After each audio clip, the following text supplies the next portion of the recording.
कौन कौन से ऐसे खाद्य पदार्थ हैं जो आपके गुड कोलेस्ट्रॉल लेवल यानी HDL कोलेस्ट्रॉल लेवल्स को खराब करते हैं, कम करते हैं। आज इसमें बात करेंगे कौन कौन से वर्स्ट फूड प्रोडक्ट्स हैं जिनको आपको अवॉइड करना चाहिए यदि आपको HDL कोलेस्ट्रॉल लेवल का प्रॉब्लम है और यदि आप इसको बढ़ाना चाहते हैं। HDL कोलेस्ट्रॉल यानी गुड कोलेस्ट्रॉल शरीर का वो अच्छा कोलेस्ट्रॉल होता है जिसके ज़्यादा मात्रा में होने से हार्ट और कार्डियोवैस्कुलर प्रॉब्लम्स के होने का चांस कम हो जाता है, क्योंकि ये कोलेस्ट्रॉल जो है आपकी हृदय की नलियों के ब्लॉकेजेस को होने से रोकता है। ये सारे गंदे कोलेस्ट्रॉल को जमा करके लीवर में लेके आता है, जहाँ पे लीवर इनको अच्छे कामों के लिए यूज़ कर सकता है। इनसे सेल मेम्ब्रेन्स और टिश्यूज़ और हार्मोन्स और सारी चीज़ें बना सकता है और ये कोलेस्ट्रॉल को नलियों को ब्लॉक करने नहीं देता है। तो जितनी ज़्यादा मात्रा में HDL कोलेस्ट्रॉल हो उतना फ़ायदा। लेकिन कुछ खाद्य पदार्थ ऐसे होते हैं जो आपके HDL कोलेस्ट्रॉल को कम कर सकते हैं, जिसके बारे में आप ज़्यादा नहीं जानते। ये खाद्य पदार्थों के बारे में आज हम डिस्कस करेंगे। टॉपिक पर जाने से पहले जो लोग हमारे चैनल पर नए हैं उन्हें रिक्वेस्ट करूँगा कि चैनल को सब्सक्राइब करें, वीडियोज़ को लाइक करें, शेयर करें, फॉलो करें, कमेंट करें, पूरा दें। इस सीरीज़ में सबसे ज़्यादा ख़राब करने वाली चीज़ें हैं ट्रांस फैट्स। जो कमर्शियली अवेलेबल फ्राइड फूड्स होते हैं, कमर्शियली बेक्ड प्रोडक्ट्स होते हैं, स्नैक फूड है, जंक फूड है, ये सारी चीज़ों में ट्रांस फैट ज़्यादा होता है। बहुत सारी कंट्रीज़ में ट्रांस फैट्स को बैन कर दिया गया है, लेकिन फिर भी काफ़ी जगह पे लोग, क्योंकि ये सस्ता पड़ता है, यूज़ करते हैं। और ये सारे ट्रांस फैट्स हमारे लिए अनहेल्दी हैं और हमारे बुरे कोलेस्ट्रॉल लेवल्स को बढ़ाते हैं, अच्छे कोलेस्ट्रॉल यानी HDL लेवल्स को कम करते हैं। इसके अलावा कोई भी प्रोसेस फूड्स है जिसमें अनहेल्दी फैट्स और रिफाइंड शुगर्स और कार्बोहाइड्रेट्स रिफाइंड ज़्यादा डाले गए, ये हमारे अच्छे कोलेस्ट्रॉल लेवल को कम करते हैं। ये सारे शुगर वाले स्नैक्स और बेवरेजेस और प्रोसेस्ड मीट्स को अवॉइड करना चाहिए। कोई भी खाद्य पदार्थ जिसमें सैचुरेटेड फैट्स है ये हमारे लिए हार्मफुल है, क्योंकि इनको ज़्यादा मात्रा में लेने से हमारे HDL कोलेस्ट्रॉल को कम करता है। अनसैचुरेटेड फैट ज़्यादा लेना चाहिए, सैचुरेटेड फैट्स कम लेना चाहिए। जैसे कि फैटी कट्स ऑफ मीट है, फुल फैट डेयरी प्रोडक्ट्स है, बटर है, ट्रॉपिकल ऑयल से खासकर नारियल तेल और पाम का तेल, ये हमारे लिए नुकसानदायक है और ये हमारे गुड कोलेस्ट्रॉल लेवल्स को कम करते हैं। नारियल तेल के मामले में काफ़ी कंट्रोवर्सी है। इसको सपोर्ट करने वाले लोग काफ़ी हद तक कहते हैं कि ये अच्छा है और इसको लेने से बुरा कोलेस्ट्रॉल उतना बढ़ता नहीं है, पर ज़्यादातर डेटा इस मामले में कंट्रोवर्शियल है और ज़्यादातर डेटा जितना मैंने देखा है वो यही कहता है कि इसको अवॉइड ही करना चाहिए। ये उतना हेल्दी तो नहीं है। सैचुरेटेड फैट्स ऑलमोस्ट 92 to 95% है इसमें, तो हेल्दी नहीं है। और पाम ऑयल का इंडिया सबसे बड़ा वर्ल्ड में कंज्यूमर्स में से माना जाता है। बहुत ज़्यादा मलेशिया और इंडोनेशिया में बिकने वाला पाम ऑयल इंडिया में आता है और ये हमारे ज़्यादातर खाद्य पदार्थों में होता है। ये भी अच्छा ऑयल नहीं है। इसी तरह से एक्सेसिव अल्कोहल पीना भी हमारे बैड कोलेस्ट्रॉल लेवल्स को बढ़ाता है, गुड कोलेस्ट्रॉल लेवल्स को कम करता है, तो ये भी अच्छा नहीं है। बहुत ज़्यादा हाई शुगर वाले जो फूड प्रोडक्ट्स हैं, जो भी चीज़ों में, चाहे वो मीठे पेय पदार्थ हो या खाद्य पदार्थ हो, मिठाई वगैरह, ये भी हमारे गुड कोलेस्ट्रॉल लेवल्स को कम करते हैं। तो जहाँ तक पॉसिबल है मिठाइयों को और स्वीट प्रोडक्ट्स को कम करना चाहिए।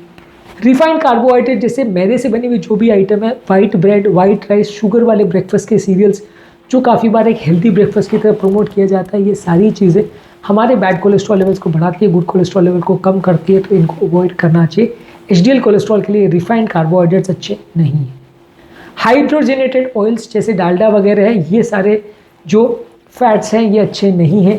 बेसिकली ये हाइड्रोजनेटेड फैट्स जो हैं ये सस्ते पड़ते हैं, इसलिए इसको चीज़ों को तलने के लिए काफ़ी कंपनीज़ में या काफ़ी दुकानों पे यूज़ किया जाता है, लेकिन ये काफ़ी ज़्यादा अनहेल्दी होते हैं और ज़्यादातर काफ़ी कंट्रीज़ में इनको बैन कर दिया गया है। लेकिन फिर भी अगर इसको आप यूज़ करते हैं तो नुकसानदायक है और कोई भी शॉप में अगर इनको यूज़ किया जा रहा है तो उसको प्रोडक्ट को आप अवॉइड करें तो अच्छा है। इसी तरह से बहुत ज़्यादा मात्रा में यदि आप रेड मीट लेते हैं तो वो भी काफ़ी फैटी मीट होता है, ये आपके गुड कोलेस्ट्रॉल लेवल्स को कम करता है, इसलिए रेड मीट का ज़्यादा मात्रा में सेवन अच्छा नहीं है। फास्ट फूड में जो भी चीज़ें आप खाते हैं, चाहे बर्गर्स है, पिज़्ज़ाज़ है, फ्राइज़ है, फ्राइड चिकन है, फ्रेंच फ्राइज़ है, ये सारी चीज़ें बहुत ज़्यादा कैलोरी से भरी होती है और सारे ही चीज़ें आपके कोलेस्ट्रॉल लेवल्स को नेगेटिवली इम्पैक्ट करती है। गुड कोलेस्ट्रॉल लेवल्स को ये कम करती है, तो इनको आप अवॉइड करिए। इसी तरह से कमर्शियली अवेलेबल बेकरी की ज़्यादातर प्रोडक्ट्स जो हैं वो नुकसानदायक। आज के डेट में ज़्यादातर हर गली में आप जाते हो वहाँ एक अच्छी बेकरी आपको दिखी जाती है जो बहुत ब्राइट कलर में सारी चीज़ों को डिस्प्ले करती है और हर चीज़ों में ट्रेंड भी बन गया है। हर इवेंट को हम केक खा के और बेकरी की बनी हुई आइटम्स को खा के, कुकीज़ वगैरह खा के सेलिब्रेट करते हैं। ये सारी चीज़ें जो है बहुत ज़्यादा अनहेल्दी और बहुत ज़्यादा नुकसान करती है, क्योंकि सारी मैदे से बनती है, साथ में शुगर डाला जाता है, साथ में घी डाला जाता है, प्रिजर्वेटिव्स डाले जाते हैं, जिनमें से कोई भी एक चीज़ नहीं है जो आपको फ़ायदा ज़रा भी पहुंचा सकती है। हाँ, कुछ चीज़ों को ऐसे पोर्ट्रे कर देते हैं लोग कि ये फैट फ्री है तो ये शुगर फ्री है या ये इसमें प्रोटीन डाला है। थोड़ी बहुत चीज़ें लोग अपनी मॉडिफाई करके हेल्दी दिखाने की कोशिश करते हैं, पर मान के चलिए बेकरी में मिलने वाली ज़्यादातर आइटम्स आपके लिए हेल्दी नहीं है, तो इसको आप अवॉइड ही करें तो अच्छा है। इसी तरह से प्रोसेस मीट्स जैसे बेकन, सॉसेज, डेली मीट्स जो है, हॉट डॉग्स वगैरह हैं, जो वेस्टर्न ब्रेकफास्ट में काफ़ी ज़्यादा कॉमन है, ये सारे ही फूड प्रोडक्ट्स हमारे लिए नुकसानदायक है और हमारे ट्रांस फैट्स को बढ़ाते हैं, हमारे एचडीएल कोलेस्ट्रॉल को कम करते हैं। फुल फैट डेयरी प्रोडक्ट्स यानी दूध अगर मलाई युक्त है उससे बना हुआ कोई भी प्रोडक्ट आप ले रहे हैं, चाहे आप डायरेक्ट उसको पी रहे हैं या दही में, पनीर में या कोई भी खाद्य पदार्थ में जल्दी इसका प्रयोग किया जा रहा है, तो फुल फैट डेयरी प्रोडक्ट्स भी हमारे कोलेस्ट्रॉल लेवल के लिए अच्छे नहीं हैं और बुरे कोलेस्ट्रॉल को बढ़ाते हैं। इसी तरह से कैन किए हुए सूप्स या कोई रेडीमेड मील्स जो सुपरमार्केट्स में अवेलेबल रहते हैं, जिनको सिर्फ गर्म करके खाना होता है, ये सारे ही बहुत ज़्यादा अनहेल्दी फैट्स और रिफाइंड कार्बोहाइड्रेट से भरे होते हैं। तो ये सारे ही रेडी टू कुक मीट्स या मील्स जो हैं हमारे लिए अच्छे नहीं हैं, नुकसानदायक है। इसके बदले घर पर ही कोई चीज़ बनाए तो वो ज़्यादा हेल्दी होने के चांसेस है। मार्केट में अवेलेबल ये सारी चीज़ें यूज़ करने के लिए बहुत कन्वीनियंट होती है, माइक्रोवेव में रखा, गर्म किया और खा लिया, पर ये अनहेल्दी बहुत होती हैं और लॉन्ग टर्म इनको खाने वाले लोग बीमार ज़्यादा पड़ेंगे। इसी तरह से मार्जरीन या बटर से बनी हुई चीज़ें भी जो है हमारे कोलेस्ट्रॉल लेवल्स के लिए अच्छी नहीं है, वो हमारे बैड कोलेस्ट्रॉल लेवल को बढ़ाती है, गुड कोलेस्ट्रॉल लेवल को कम करती है, तो मार्जरीन को भी आपको अवॉइड करना चाहिए। हाई प्रोसेस्ड कुकिंग ऑयल जो है, जैसे मक्के का तेल है, कॉर्न ऑयल, सोयाबीन का तेल है, सनफ्लावर ऑयल है, ये सारी ऑयल्स में ओमेगा 6 फैटी एसिड ज़्यादा होता है, जो कि हमारा इन्फ्लेमेशन बॉडी में बढ़ाता है और सारे एडवर्स इफेक्ट्स करता है, एचडीएल कोलेस्ट्रॉल को कम करता है। बेसिकली ओमेगा 6 और ओमेगा 3 फैटी एसिड्स का रेशियो सही होना चाहिए। ओमेगा 3 फैटी एसिड ज़्यादा होना चाहिए, ओमेगा 6 कम होना चाहिए। थोड़ी मात्रा में ओमेगा 6 फैटी एसिड्स अगर है तो नुकसान नहीं करता है। ज़्यादा मात्रा में रेगुलरली अगर हम इसके बने हुए प्रोडक्ट्स या इससे भरे हुए प्रोडक्ट्स को ज़्यादा खाते हैं तो ये नुकसानदायक है, उसको अवॉइड करना चाहिए। ब्रेकफास्ट के काफ़ी सीरियल्स हैं और रिफाइंड कार्बोहाइड्रेट्स हैं जिनको काफ़ी हेल्दी करके प्रमोट किया जाता है, ये सारे ही अनहेल्दी है, सारे ही शुगर से भरे होते हैं, रिफाइंड कार्बोहाइड्रेट्स होते हैं, इनको आप अवॉइड करें तो अच्छा है। ये सारे ही आपके गुड कोलेस्ट्रॉल लेवल्स को कम करते हैं।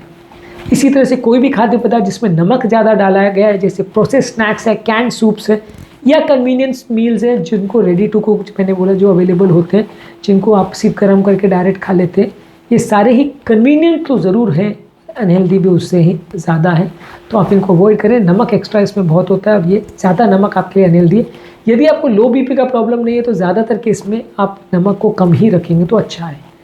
इसी तरह से कोई भी खाद्य पदार्थ जिसको डीप फ्राई किया जाता है, जैसे फ्रेंच फ्राइज़ है, अनियन रिंग्स है, फ्राइड चिकन है और ज़्यादातर अपने इंडियन क्विजीन में समोसे, कचौरी, टिक्की जो भी हम खाते हैं, ये सारे ही कैलोरी से भरे हुए, ऑयल से भरे हुए चीज़ें होती हैं और ये सारे ही नुकसानदायक होते हैं। जितना ज़्यादा आप इनको खाएंगे उतना ज़्यादा आपका कोलेस्ट्रॉल बिगड़ेगा और उतना ज़्यादा आपको उसको मैनेज करना मुश्किल पड़ेगा। तो ये सारे वो खाद्य पदार्थ हैं जो हमारे गुड कोलेस्ट्रॉल यानी एचडीएल लेवल्स को कम करते हैं। तो यदि हमको एचडीएल लेवल्स का प्रॉब्लम है तो इन सभी खाद्य पदार्थों को अवॉइड करना चाहिए। कौन कौन से खाद्य पदार्थ लेने चाहिए अच्छे हैं उन पर हमने सेपरेट वीडियोस किए। कौन कौन सी लाइफस्टाइल हैबिट्स जो आपके एचडीएल लेवल्स को बढ़ाती हैं उस पर सेपरेट वीडियोस किए, उन्हें आप ज़रूर चेकआउट करें। उम्मीद करूँगा कि आज के टॉपिक में कुछ नई बातें जानने को मिली होगी। जो लोग हमारे चैनल पर नए हैं उन्हें रिक्वेस्ट करूँगा कि चैनल को सब्सक्राइब करें, वीडियोज़ को लाइक करें, शेयर करें, फॉलो करें, कमेंट करें, पूरा देखें। Thank you.